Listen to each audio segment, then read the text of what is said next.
Yeah, like you said, for black and yellow, first off, you give away the game a little bit, right? If you go for anything really other than your mid hero here. And for Zoomers, I don't know. You talked about the Disruptor. Husky would be comfortable on that. You could get something, something like the Chen instead. Okay, so you don't quite have the same team fight strength there, but that Chen is going to be so unbelievably annoying. That and the Enchantress is really Husky's wheelhouse of just, I'm going to get a creep, I'm going to run at you, and you're going to have to deal with that. And now, Mareska has arrived. well, comfort hero after comfort hero. You have Mu on Tide, you have Gunner on Storm, you've got Husky on Shen, and now Zephyr gets to play his Dark Willow. So really, almost kind of the dream draft for four Zoomers. If you looked at what hero are they most comfortable playing, this is the lineup. Yeah, and really the most disgusting part about their lineup is that Tide will always get his spell off. Tide Chen is something they've run, I think, only one other time before in this tournament, but for a very long time in Dota, you pair these heroes together and you can't die. You will always see this Ravage getting off in these fights, and it makes it even scarier for Black and Yellow because even though Void Spirit is a fantastic hero, it is in that same vein of you think about damage problems, whether or not we're actually going to be able to finish off the kills that present themselves. And I do like that. I do like that now they're switching up. It's not the Luna, but this is a lot more damage and it's a lot faster. Not just that, you also have that Dark Willow as your morph target, even though that aspect of the hero definitely got nerfed with the Ags changed. However, I think this is a good direction to go in, but you're also playing Morph versus Storm without any save yet again. So we'll have to see if it's a very similar situation. I'm getting flashbacks to Mr. G and Storm Spirit, however. Yeah, it just feels like this is a risky scenario because, as you said, the Void Spirit's going to have damage problems against the Chen as well. If he gets the Hand of God out there, once your Void has done his combo, he's done. I mean, yeah, sure, technically there's right clicks in there every once in a while, but if we're really starting to count the individual damage from those right click attacks, then we're already in a weird spot with the Void. So he may drop off in damage, and then all of a sudden you're putting way more pressure on this Morphling to be the end all be all of your damage output compared to what I think you're going to be comfortable with. So that's going to be really the kicker for Black and Yellow. Can the Void Spirit get the items he needs to become a more reliable damage dealer? And can they keep the Morphling safe, as you said, with no save coming from those supports? Yeah, and I really think if four Zoomers wanted to ban out the LC, make sure that that's not a part of this draft, that would definitely shore up a few of your problems with the black and yellow side, as well as just naturally having a playmaker. Of course, LC doesn't provide that much damage, but I'm also thinking of the other offlaners in the meta right now. It's LC, it's Sand King. The Centaur is a. It's crazy to think that we're banning Centaur today Yeah. because that hero was untouched for such a long period of time. Oh, Timber is a good choice. I think if four Zoomers were going for a strength carry, that maybe that ban makes even more sense. You just don't want to get straight up counterpicked. But now, what do Black and Yellow decide to ban? Because Costa Bela, if really they wanted to, we could see them just pick the Medusa here in very similar fashion to what, again, Two-Base did, and then it looked like there was nothing that Morphling really was able to do once he started getting outpaced. hmm. Yeah, the Medusa would make for a decent ban. The TB is still something I think you have to consider a little bit as an option too. So the only problem is, no matter what, Cassable is going to get a hero that you're going to be absolutely terrified to go up against. So really, at this point, if you're black and yellow, pick your poison. Which one do you think you're better off against? That is a Wraith King ban. You mentioned it was weird seeing Centaur removed. I don't remember the last time Wraith King popped up at all. Yeah, and it's the same thing with like this Timber ban where you're like, okay, they probably want a strength hero, and knowing Costa Bela, we could also see him go for something like a CK, which we've already seen him play thus far in the tournament. But it's hard to make reads off of these bans because there are still quite a lot of very good heroes in the pool. It would be interesting to see them go for like Drow as well, which we've seen people go, but Okay. it's Snake. It's easy. It's very simple, and you're also playing with, yet again, can't mention it enough, Chen. So you are just that much more inherently tanky. I think it was the safest hero they could probably go for, but it's a Medusa. You are going to just farm, you're going to look for your combos, and again, once you identify that your opponents don't have that much good inherent damage, what is one more pick going to do versus a Medusa? Mm-hmm. That's feels a little harsh, but yeah, it's harsh, but it's true. I mean, who can they take in this offlane position that's going to matter? Maybe Well, Could go for darks here. yeah, You you saw could that. try for it. They tried that. Could go for brew. Okay. Alrighty. I am so good at Is that a Dota. core shaker at this point, or are they doing something else? Now, gotta be a core shaker. It's probably gonna be Jubei Clockwork. Yep, 0 on the shaker. And they got, yet again, another morph combo. Unfortunately, that aspect of the hero did get nerfed, specifically the whole, oh, I'm morphling and I'm a ranged hero, but I get the cleave from the enchant totem. Dota's a really great and not broken game. But at the same time, you can't weigh enough how important this Earthshaker is going to be when playing versus the Storm Spirit. The Storm Spirit is got to be a lot careful now when he wants to go for those aggressive jumps. All it takes is one Fisher to land and connect onto Gunner, and then suddenly the target that he was killing could very likely turn on him himself. So I like this hero. I like that it's going to now enable not only Yamstun to be more effective once we get into that like early mid game, late mid game stage of the game, but it also defends versus the Storm Spirit just a little bit more. At the same time, didn't end up solving this Medusa problem, and there was no real way for them to solve this Medusa problem, but it's all down to play at this point. If they can snowball, if they can keep her down, take away the map, then I can see them kind of getting a little bit of an advantage here. But that's also where I think Black and Yellow, they need to find an Aegis on Yamsun. They get an Aegis on Yamsun, I think that they can really solve this game out to an advantageous position. If they're never ever looking at Roche, I think this game's going to be really hard. Yeah, that is certainly going to be something that they'll have to emphasize a little bit more. And just sort of looking at this, there is a sense of maybe a little bit of maybe cosmic justice. If Black and Yellow can pull this off, you'll have made a core Earthshaker work against Mu in particular, who is kind of obviously not the only guy, but maybe the first guy you think of in the North and South American regions in terms of that offlane Earthshaker being frequently used. So would just be that nice little extra jab at him, but you got to win the game first. We'll see what Black and Yellow can do as we are going to load into this final game of the day getting underway here. Black and Yellow hoping to walk out of this with their first point of the group stage. Obviously, it's their first series of the group stage, so even if they don't get it, there's plenty of time, but that is that's a little too negative, right? They got to go in here thinking that they've got the confidence and the game plan to make this happen. Yeah, and you want to beat your ex-teammates, right? There's got to be a little bit of revenge in there, you know? I'm positive that there's no bad blood, but they're in all fun. It's fun to win versus your friends, you know? It's always fun to just rub their face in the dirt a little bit. You know, it's a little bit. It's casual. It's like, oh, you know, those are my friends. Wait a second. I Is love Husky and doing respect this? them, but also my friends are a little bit trash at Dota, right? You always want to be able to say that. What's Husky I'm doing? pinging it. I'm pinging it. Is he buying a Wait. bottle for Gunner? Oh. Gunner doesn't have a bottle in his quick buy. Okay. Not like this. That's... I don't even know why we're paused. Yeah, hold on. Nobody DC'd. Nobody's even said anything, but... Zero says that they're ready. If Zoomers are good to go as well, then... Okay. Mystery pause. Not sure what's up with that, but yeah, this... What? Sammy? What?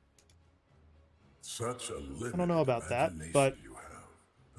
Yeah, sense bottle purges potentially coming out here for the Chen for Gunner. It's honestly not something we really see anymore. Kind of feels like an old school tactic, but it would get him a pretty definitive edge in this mid matchup if he just gets to have a bottle that he, realistically speaking, doesn't have to work for because his support just picks it up for him. Yeah, and honestly, it makes a lot of sense too. Because what else is Husky gonna do? Is he gonna try to make Costabile's lane easier? No, he's gonna be throwing creeps at, unfortunately, Little Nick and Zero just over and over again. But still, it does feel just a little bit dirty, and that makes well, our boy Sammy Boy's lane even more difficult because now you're just going to play versus constant harassment from those static remnants in those poles where otherwise you wouldn't have to worry about it. So we'll have to see how this actually ends up affecting the lanes, but it's quite the advantage Gunner is going to start this game off with. I want more than really anything right now to be able to hear Black and Yellow's team comms when Sammy Boy sees the bottle get transferred. Just the fact is, like, the Storm's got all of his normal items, and also he's sitting on a bottle. It's just not fair. And meanwhile, Jubei, well, he tried to steal a bounty run, and he does actually take it away, but he could be punished for this. Z-Freak throws down the Bramble Maze, cutting off his initial escape route, but Jubei, he was a little bit faster, but now the Gush is potentially going to slow him down, and they need really more damage than they have here. Gush is back up in 4 seconds, though, so Jubei really doesn't have anywhere to go. He's going to turn back around, go for the battery assault, but another Gush from Mu will finish him off, and first blood goes for Zoomer's way. You know, at the very least, you blocked his small camp on the Storm Spirit, and that is pretty big. But Gunner does have a bottle in his inventory, so there you go. Yeah, Sammy was There it right. is. Sammy's, Yeah, we'll see. that's dirty, but...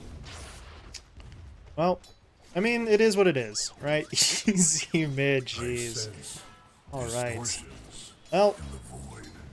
I mean, you gotta know, right? If you're getting an early bottle from your Chen, yeah, just a little sort of smugness from Gunner there. But yeah, this bottle, it changes the nature of this lane. Obviously, we're used to seeing these two mid laners with bottles in their inventories, but this early on gives Gunner more room to play aggressively. You see him going all the way up there looking for the Remnant, and Sammy doesn't have the response. He's going to have to sort of play a little bit more defensively in the face of that extra regen.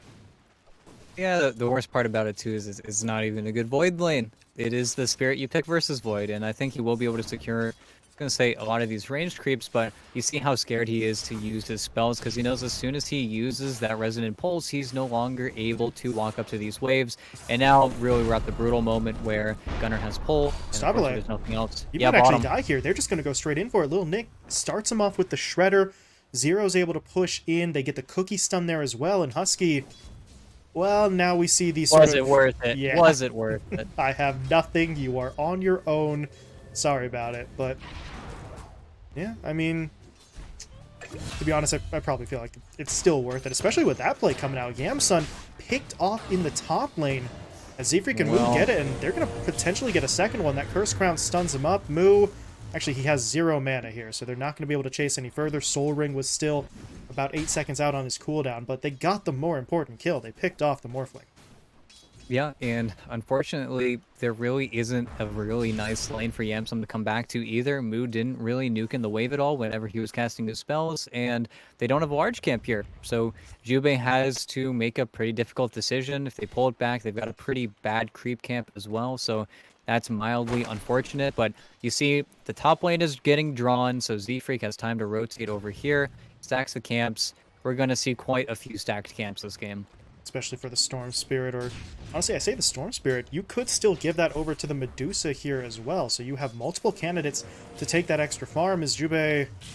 Okay, getting in here. Seafreak's going to clean up a couple of those cogs, but you're at least able to grab a bounty, and I think he may have scouted out that the stacks are starting. So as of right now, there's not a whole lot they can do about it. Okay, well, maybe they can. They're going to drop down an Ob's Ward before Jubei backs away. So they'll keep tabs on it, and when for Zoomers do eventually try to bring someone over to farm that, maybe with that vision you can try to contest it. It's still a big rotation this early on, but at least you have the option available to you. And that's the thing. You are contesting it. You can never really take it by yourself. It's one of the big drawbacks of Black and Yellow's lineup. Maybe they can take a 2-stack Ancient, but that still feels like kind of a far cry. They don't have that hero that very simply just pushes in. And with Little Nick rotating over, they're going to make a play on Gunner on this bottom rune, but have to see how he gauges it. This is so important for Sammy to get, though. He did get it, but that Remnant is very strange. Gunner, oh, he tried. He can't quite get himself outside of that cookie, so he's in trouble, but Sammy actually jumped away instead of going back in. Gunner may somehow get out of this, although between Lil Nick and Jubei, I think they've got the damage here, but look at Gunner dishing out whatever he can before he dies. Does allow Z-Freak to get one kill. He's going to potentially try to get Sammy, but I don't think he has the damage to do this. The Bramble Maze is coming back up, though, in 1 second, so maybe he can make an escape? Well, yeah, okay, he's going to be able to get out, but they lose the Storm Spirit. That is going to be the big one. Black and Yellow have to sacrifice a support there in the form of the Snap, but they will get the better of the exchange. yeah, unfortunately, though, because they are asking for this pressure to be relieved off of mid, Costabile gets the entire creep wave bottom. It gets it all the way pulled back to his tower, so it does feel like really Costabile is getting not pressured too much bottom just because they kind of need to come mid. There's just too much coming out for Samboy to deal with. He's already getting doubled up in CS. I think they still have this small camp blocked as well. Gunner's going to unblock it himself, but that just shows you that all those last hits are in lane. At the same time, they're in lane that Sammy Boy hasn't been able to get. Even gets another salve over from Jubei. This is sort of leaning towards that recovery mode for Sammy early on, but he's not willing to give up. He's going to stick it out in this lane for as long as he can, and I suppose you might as well, just because there's really not a great place for him to rotate out to other than the side camp. He doesn't really have too many levels at the moment, as, yeah, bottom lane. Stable's going to get jumped in on. The Mana Shield as activated there after some of that damage already came through, but it's still going to be enough to keep him safe. Husky now comes in with the Penitence, and Zero's going to take a little bit of harassment there, but Costable with no mana doesn't really want to get involved. Yeah, you got to be careful, and you definitely don't have really the nicest way to get any more mana back in your Snake. Unfortunately, without the stick charges, he popped it, so not much you can do there. But yeah, Sammy, well, Battle of the Runes. Every time, Gunner picks up the haste and allows him to push in. Ball Lightning, of course, yeah, helping out as well, and he's even going to get a bounty. That's just not really fair, and now, okay. Return kill in the bottom lane. Zero and Lil Nick combine forces to get in onto that Medusa, but now Gunner with the last few moments of that haste rune, he is barreling his way forward, and Lil Nick, he's not getting out of that one. Husky, actually, wow, Husky was the one to get that. Thought for sure Gunner could get it with the overload, but either way, it's going to be another kill for them. They do find 2 there. It's just a little unfortunate in the fact that it cost them their Medusa. Yeah, but Costabile honestly isn't too bothered, and whenever Gunner gets on the rotation, very commonly we see that you really just stick the Medusa in the mid lane. Medusa already wants to be playing towards that top side jungle, so getting XP mid, it just becomes a farm battle, and a farm battle that Sammy Boy will take, but it's not going to be ideal, especially if Gunner can so efficiently get his gold elsewhere. They even stack the opponent's jungle because they know that they're going to make a little bit of a home here, and once Husky decides to come mid, really, what does Sammy Boy do? He's just sitting there with a Dissimulate primed to push out the wave, but again, that's where Costabile is going to very comfortably find his levels in a lane that he really can't return to bottom. Yeah, and it just all sort of comes together. The Medusa can take over mid, your Storm. I was going to say he's freed up to make rotations. Right now, he's just farming the jungle. His supports, though, are the ones making the rotations. They did catch out Jubei here in the north side jungle. Relatively easy kill for them as Z-Freak makes it happen, and now all of a sudden, Yamsum up in this top lane needs to be a little bit more careful because your jungle's not really safe. They're pushing into it. They don't really have vision down at the moment, so at least you're clear on that front. But if they didn't run into Jubei, they could have potentially made the push up to the top lane, and the Morphling himself would have been in danger. So you aren't in danger at the moment, but you do have to be aware that that rotation can come through with relatively little effort from those 4 Zoomers supports. Yep, and we do have the 4 stack of the Ancients now on the 4 Zoomers side, so they're going to be looking there. They smoke up, honestly, a little bit early. I think they want, yeah, probably the large camp, if anything. Sammy Boy can farm it up pretty decently. Yep, they need to get out. They'll probably get a lot of their tier 1 items here as well, so it's going to feel pretty nice. He's probably going to need to astral step it at least once. Yep, we'll do it. Speeds it along just that little bit more. But it's an important camp to take away. Going to slow down the Medusa ever so slightly. They would have loved to catch Costabile trying to farm it, but I just don't think Costabile is even going to try for that for at least a little while here. But look at top lane. There is no way to stop this push. They have no one to stand in front of these towers, and that's where really the problem is going to lie with this Earthshaker pick. It's great. It enables your Morphling, but again, it's not someone that can stand Making the jump on to do some mid, though. Costable is dropped low. They're actually going to be able to bring him down. Perfect. Okay. They steal the camp. They rotate mid. They get that kill. It does cost them their tier 1 tower, but you were losing that tower no matter what, right? So you may as well go for the wraparound mid, and that is a very big kill. Still down by 3k, but if you can put any pressure at all onto this Medusa, just try and slow Costable down. It is going to pay dividends for you, especially if you get that gold into Sammy's hands in particular, because the Void Spirit, I mean, he's the highest net worth hero on his own side, and you would assume most of the aggressive plays in the near future are going to be his responsibility. As speaking of aggressive plays, Gunnermoo and Z-Freak jumping in onto Zero down bot. They do have to use the Ravage to confirm, or, excuse me, yeah, confirm that kill, but they got it. They take Zero away, and something important to note here with that Earthshaker. I mean, this is a core shaker, right? So it's a little bit different this time around if he's sort of stuck down bottom and gets picked off like that.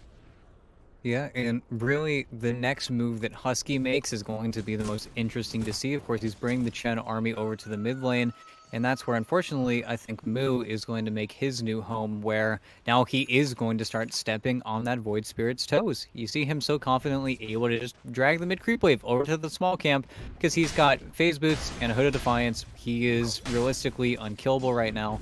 There's really no way for him to die. I think the easiest way would be if Little Nick was level 6, but at least Sammy Boy is finding the targets. He was able to get, I think, Z-Freak after the Shadow Realm bottom, so it's a big pick, but that's where he needs to consistently find these kills. Otherwise, we are going to see this game really drag out, and at the same time, a cart being alive mid means that this mid tier 1 tower is going to take a lot of damage.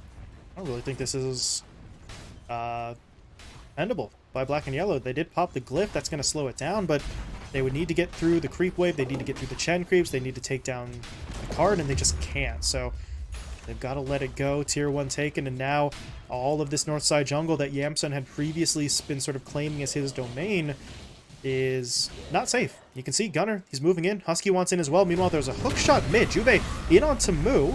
They are doing a pretty decent amount of damage, but again, Moo is so tanky. Even if they kill him, it's going to take him a pretty long time. They do get it. But I thought Husky and Gunner were going to actually try to make some sort of counter maneuver while that fight mid went down, but they don't, so Moo's just kind of left dangling, and Black and Yellow take him out. Yeah, really smart, and also I think catching him off guard with the tomes, so your supports stop showing for a few minutes, then suddenly they're level 6 and level 7, and that's a really important kill to get. I think that was also after Moo was tanking for the Chen creeps just a little bit there. Of course, you never want to lose the Chen army because it does take that much more time to really accumulate useful ones, but still, I think Moo just let himself get a little bit too low there and definitely gets punished for it, but he's going for Force Staff. He's definitely not going to let himself get punished further. Sammy? Oh, he got the haste. Oh, gets the haste. Oh, wait, but the... Yeah. He gets the haste, but the Curse Crown still stuns. He really had to pick basically one or the other, and unfortunately for him, that's kind of the wrong choice. Although he does get to keep the haste rune, still bottled up, so maybe when he respawns, he can make use of that, but that is a big pick for the fours in the side, and what do they look to do with this? Moo gets into the jungle, going to start to steal those creeps away. Husky's farming up a little bit as well, and I was thinking maybe with the Chen creeps you try to push for the tier 2 tower, but they're not really looking to go that far yet. It's still just 12.5 minutes in, and you could get some chip damage, but I don't really think you could stick around for a sustained push on that tower. Yeah, and look at the circle. They want to stick around in this area. I think it's the same move, almost mirrored, where they play in this area, they force Yamsun to move somewhere else, and unfortunately, during all this time, you're also having Kostafile just farming up a storm, and there is still no hero to actually contend there, and this is Orchid timing. Oh, make the jump in. Gunner is stuck, though. There we go. He's able to get himself out. Good play from Juve to sort of kind of break up the fight. He does have to sacrifice himself, but he gets in there, and better him than any of the cores, I suppose, but I think Black and Yellow, they really did want to sort of take that fight for themselves. Sammy had popped the haste rune at that point and wasn't really able to make too much use of it. Yeah, and I'm surprised that Moo held the Ravage there.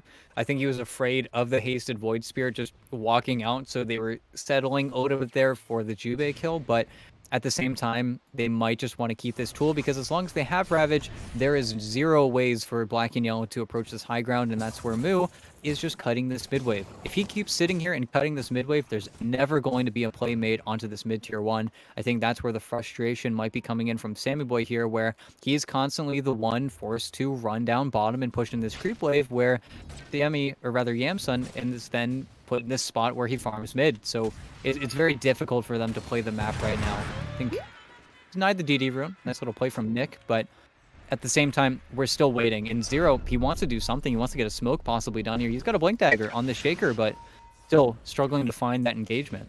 Yeah, we're just not seeing any sort of dynamic plays from Black and Yellow right now. Things are kind of stagnating for them, but Sammy, well, he's got to be careful now.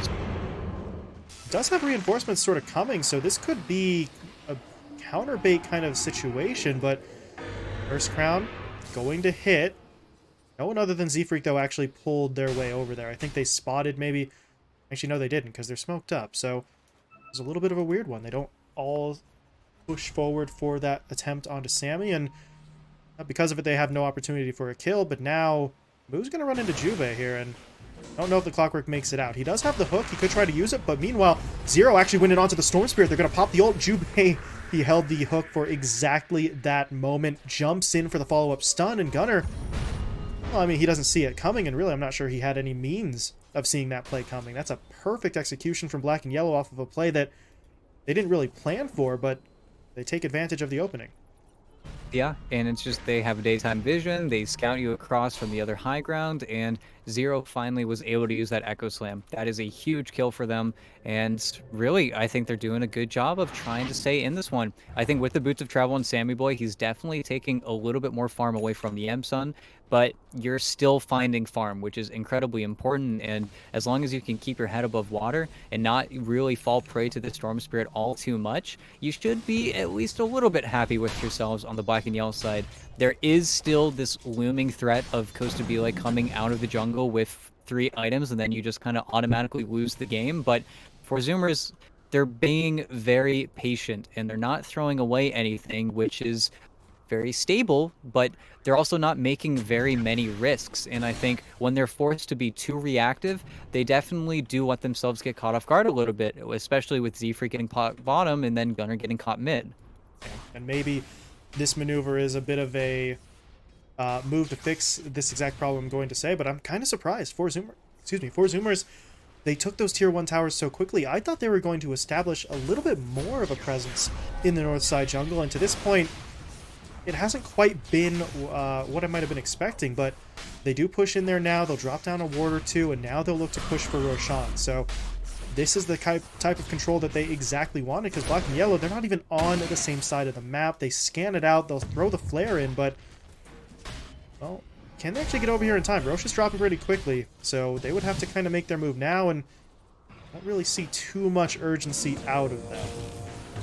Yeah, it would have to be the next flare in 1 second from Jubei, but I think they're saying without Echo for 22, they're just going to give it over, but that really sucks. It's the same timing in the previous game that Costabile was able to get that first Aegis. I think Gunnar is probably going to take this one. It is Storm Spirit with the Aegis. You have 2 mana pools to work with. Of course, he's going to go for it. But I'm also incredibly worried that Costabile is going to get out of that killable range pretty soon here, because we're not seeing vessels being built up, we're not seeing force staffs. Sammy Boy, he's still going for this more split push oriented build. The Kaya Sanj is going to allow him to push in those waves again more efficiently, and Black and Yellow have done a really good job of setting up a lot of defensive vision in this bottom lane. They've made a home for them to find their own net worth. I'm just worried about how they're going to deal with Costabile, especially once the Scotty gets done, because he has just rushed for it. He really feels no threat. Yeah, looking over at Yamsun, well, this is not exactly a really bursty build for him. Falcon Blade into Manta style, and it does give him a little bit of defensive capabilities, but if you need what Yamsun's got right now and what the Void Spirit has right now up against the Medusa, they don't really break through. So as you said, this is going to sort of be that constant concern for them. Not really sure if they want to switch up the itemization too heavily here, but it's just looking so rough because this Medusa has been so rarely contested outside of the laning stage itself. Yeah, I think the big moment is going to be whenever you need to hit every single spell on Black and Yellow to kill someone, and we still do need, I think, a few more levels coming from the supporting cast. We've got really low levels on the Clockwork, the Earthshaker, the Snapfire, just because you haven't really gotten the lane to farm in. Everything has been getting sapped up by both the Void Spirit and the Morphling, and it looks like they're hunting for Sammy. Gunner's gonna zip, Dissimulates there first. Sammy Astral steps away now as well, so quick move to create that separation, but they're still making their way over. What can they find at this point? Gunner's back up to full mana, but you don't want to go too far forward, and you don't want to zip into a trap. That would be even worse than just missing out on a fight at all. Yeah, and really good here. You have the Aether Remnant blocking off that gateway. Chen Creep does end up taking it, but they're still missing these kills, and this is important. When these smokes do whiff... Ooh, okay, that's funny. But when these smokes do whiff, it does just mean that more time is allotted to your Morphling. As soon as that smoke gets broken up, and again, they don't really have it. Trying to make a jump here. They're getting through most of the mana shield. Hand of God does come out. Is it going to be enough? Well, for now, yes. Terrorize does come through as well. So Gustavo is going to try to fight his way through this. And now here comes the Ravage into the zip from Gunnar. They're just going to completely break this one up. Zero and Sammy already dead. Lil Nick is going to get dropped as well. And, well, yeah, that's going to happen. If you fire the first shot, somebody's going to come back at you, I suppose. But in terms of the actual Dota, not whatever's going on in all chat right now, 4Zoomers very definitively take that fight. They lose absolutely nothing. They get 3 kills, and it allows them now to just push straight onto some of these objectives. Yeah, it's funny. It's easy, though, and unfortunately, they have Costabile's death in their sights, but that's where Moo connects, and then everything turns. They're going for Husky. But Gustavo's still here. He's going to help out. Look at the damage he's dishing out here. Jube may be in danger of falling to just the Chen creeps, but Gustavo himself has to fall back, or maybe he doesn't. Gunner zips all the way in. They're going to get onto Yamsun, trying to catch out that Morphling. They've got him rooted up inside of the Bramble Maze as well, but he is shifting towards strength as rapidly as he can. It's just not going to be fast enough. As Yamsun will go down, and Sammy, he just got caught by the Yules. Do they have any further lockdown? No, not quite. They slow him up, and Gunner's trying to push forward. He doesn't have a whole lot of mana.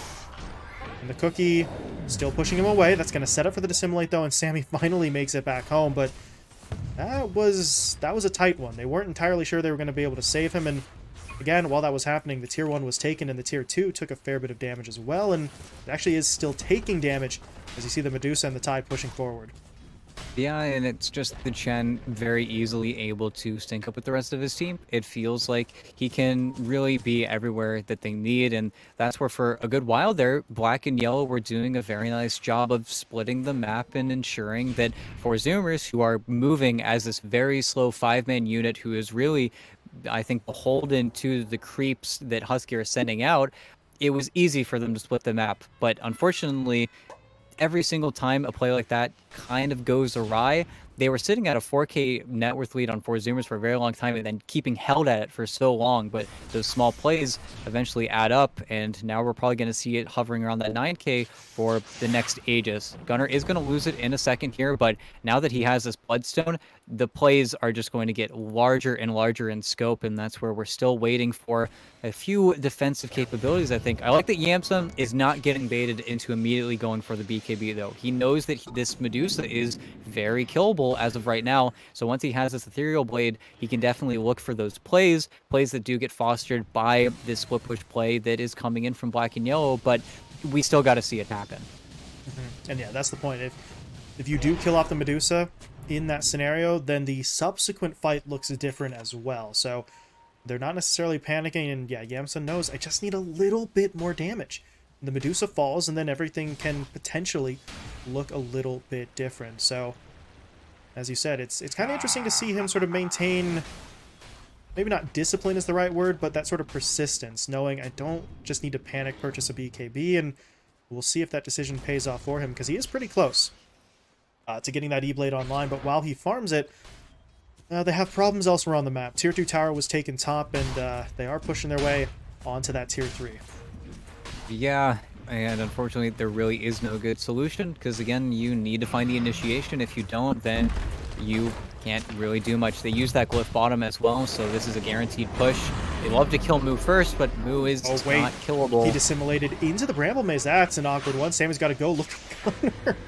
Oh man, that is one hell of a zip, but he's got the Bloodstone and a bottled up regen rune, so he can make that play and then immediately be back up to full HP and mana. And Black and Yellow, I'm not sure if they can mount a defense. Yamsun's not even here right now. He is still farming, looking for that E-Blade. He did just finish it off though, so he's going to TP back. Maybe they can get an opening. Lil Nick's going to send out the Mortimer's Kisses. That's doing very little damage. And now the Rax has been taken. Sammy's going to try to catch him on the retreat, though. Kusabli gets hit up by the 8th round, but Zefree quickly responding with the Bramble. That's just going to break it up. Sammy, he keeps on looking for opportunities. Can't really blame him for that, but nothing's really coming up for him. Yeah, there really is no opportunity, and even then, Moo holds that Ravage that I almost believe would just hit onto Sammy Boy, because he knows that the only way they lose this game is if they overextend, they lose their Aegis, or rather, they lose their Storm Spirit for the first time, and they don't have Ravage to retreat as soon as Costabile decides he's done hitting the buildings. So it's just so calm and so patient from Four Zoomers, and unfortunately their opponents are getting in an uglier and uglier position, as even though they have their items, they've been able to farm, they just haven't been able to find those targets. And as soon as that 5-man starts, it's really difficult to break up Four Zoomers. They just get so established in these areas. A little bit of a wraparound play here, but Sammy's actually going to get hit up. They pull him with the Vortex. They got the silence down there. They need further lockdown, though, and they don't have it right now. But Sammy, he does get hit by the Curse Crown, which means Gunner right back in onto him, but he zips into the Aether Remnant, but they get another Bramble down. Actually, that is not a full Bramble. That is the Aghanim Shard with the sort of mini Brambles off the back of the Curse Crown. So Sammy's still locked down. Kasable finishes him off, and good news if you're black and yellow is the Void Spirit has buyback. So he can rejoin if there's an engagement, but they just caught. They're going to be able to spot out Moo, or not Moo, excuse me, Zero. He just wanted to sort of cut the creep wave, but it's a Storm with a Bloodstone. You are not safe. He can just zip in and pick up that kill. Yeah, and that's the range problem that this Bloodstone really creates for you. You just can really be everywhere. That was a really nice call. I want to say from Husky as well. Husky was very aware that Sammy Boy gave away his life to cut this wave. Unfortunately, Costabile has already made moves towards the bottom tower, which was already vulnerable. They're just playing around the fact that there's no glyph for another 10 seconds here. They're getting so much efficient damage. They even switch targets because they know that if glyph does come out and they want to retreat, they very simply can, because they've already have ill-gotten gains. Ooh, Well, they try. He hooks into the back of his teammate. He does still get the cogs, but that's not really a real trap. It's more like Juve trapping himself as he will fall. They're going to push in now, looking for the Ravage. There it is for Moo, connecting onto everyone. They've got both Yamsun and Sammy. Sammy desperately needing to get himself away, but as he falls back, Yamsun is just stuck in the middle. They're going to be able to take him down, and the rest of Black and Yellow are just going to get pushed to their fountain. That is a clear path for that second lane of racks, and at this point, they could just go for the trifecta and grab the Megas, because Morph doesn't have buyback. I don't think they realize that yet, but once they do, they're just going to push in. Yeah, and Zero, he's trying to be obnoxious. Gunner has to zip for that mid tower, which is going to be a little bit slow to take. Of course, Costabile is the only very good tower damage for your team. But also with Costabile's positioning here, he almost unknowingly stoned Zero after that Fissure came through. It was a desperate Fissure to try and save Yamsun, but stoned him. So there was no way for him to follow up his 4-man Fissure with a 4-man Echo. It's just really unfortunate, and heads up play from Costabile, but now they've got glyph. This is it. They glyph this tower, they try to defend, and then the game will either be won or lost here for Black and Yellow.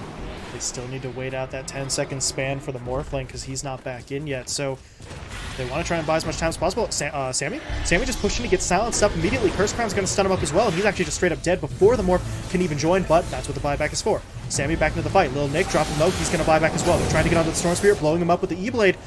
And they did find the kill. Gunner gets taken down, and now you see Four Zoomer starting to fall back a little bit, but Z-Freak is going to get caught. Zero tries to go in. He does pop the ult. That kills Z-Freak, but that's not really the target that they needed to be worried about. They have to get onto Cosable. They're going to try and do so, but look at all those buybacks flying through. Both sides realizing this could very well be that final fight.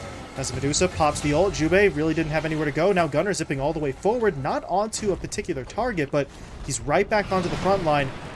Black and Yellow, they've got to try and make something happen here. Gunner, dangerously low on HP. Mortimer Kiss is now coming through. He's got to zip all the way back, because if he dies a second time here, well, he sort of used his buyback, so can't really afford to lose him, but problem is, before he actually fell back, he was able to get that last bit of damage in onto Sammy Boy, so they do lose the Void Spirit, and he does not have his buyback any longer. He just used it. Now they're going to push onto Zero as well, and it feels like Black and Yellow ET are starting to fall apart here. They are running out of gas.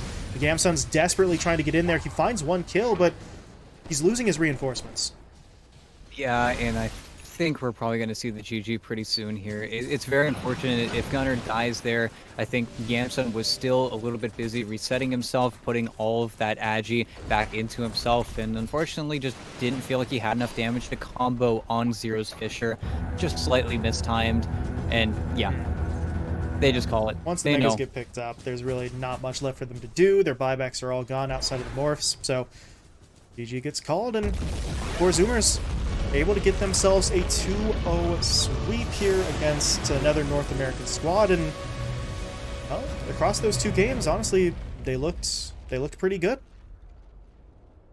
Yeah, it was just very clean, very disciplined, almost too disciplined to a degree. I think black and yellow were really grasping at straws at the beginning of that mid game, but they got the split push ideas down. They were definitely splitting up of four Zoomers who were very stubbornly still marching around the map as that four-man unit and really unsuccessfully finding kills for a large period of that game. The only problem is the Medusa is brutal. It's almost undeniable, and it is deafening as soon as she gets those few items. What can you actually do to take her out? It was really all in on that Ethereal Blade coming in from the Morphling. It's not even a bad timing. It's just you ran out of your map and four Zoomers didn't give you that many mistakes to play off of. If you give up a few too many kills, then I think four Zoomers might have actually had a very good chance at losing this game. It did feel like this Medusa could have been killed once we had those items, once we had a little bit to work with, but every time we thought Costa Costabilia was dying, then Mu comes in with the Ravage, and then you lose the game. And I think still the Tide Hunter just ensures a very stable, very easy game for you. Yeah, and I think that's the thing that's gonna maybe sting a little bit more and be that much more frustrating for black and yellow and fans of the team is that this was not a situation where Kosabile is just too big and we couldn't possibly have beaten him because we got Medusa. They were close 2-3 times to taking him down, but they just missed that little bit of extra damage, that little bit of extra lockdown that they would have needed. And to be honest, I look at their lineup now and I think maybe that opening duo, the Snap and the Clockwork, could have been different choices that would have maybe gotten them either more damage or more lockdown to work with. Jubei in particular on the Clockwork, 0, 6, and 7. There were some impressive plays, in particular that hook in the river to catch out Gunner that one time, but outside of those one or two highlight plays, it really just didn't feel like either he or Little Nick were allowed to have much of an impact. Yeah, and it's a low kill game, and unfortunately, really, the biggest problem that plagued that support duo is that once Mu got that Force Staff, the plays were done. You could no longer kill him in Cogs. I think maybe that is the idea, is that Cogs are pretty annoying for Tide to deal with. It's a really annoying persistent spell, and persistent spells are the ones that matter versus the Tide, but I definitely think other teams would have dragged it in a different direction. Again, we always talk about the Disruptor, we talk about the Night Stalker, we talk about anyone who can stop this Tide from just simply ravaging you and forcing you into these big engagements, where Black and Yellow really weren't even able to find the pickoffs that their lineup was a little bit more adept at than four Zoomers, because four Zoomers were a five-man ball that just walked around the map, and you tried to outfarm them, and you were outfarming them for a little bit, but then they just caught you once or twice, and then the game kind of just ended on that. Yeah, unfortunate for black and yellow, and they do take the 0-2 defeat here in this series, but they are going to have plenty of time to try and come back. I do believe, we mentioned it earlier, I think that is still their first series of this group stage, so we will certainly be seeing more from them, and they will have opportunities to try and get more points on the board, maybe against a team with slightly, lower expectations than four Zoomers, who are kind of up there in that maybe top 3 or 4 in terms of those squads. For now, though, it is four Zoomers who walk away with the win, and that is going to do it for best of twos in the books here. So we are just about done winding things down here on day 3 of this group stage. So we are going to be hopping out of here in just a little bit. Before I let you get the last word in, ET, we do want to say, for those of you who were here, thank you all so much for spending some of your Halloween with us, watching some Dota. Thank you as well for bearing with us on the costumes. I know it wasn't always the greatest. We tried to throw something together. I don't know. Call us cringe, put up whatever you want, make Reddit posts. Doesn't matter. It was fun for us. Hopefully it was a little bit of fun for you guys as well. Yeah, I mean, you said everything that needed to be said. Good night, y'all. Yeah. Happy Halloween, everybody. Thank you all for watching. And BTS Pro Series 9 will be back tomorrow afternoon. Good night.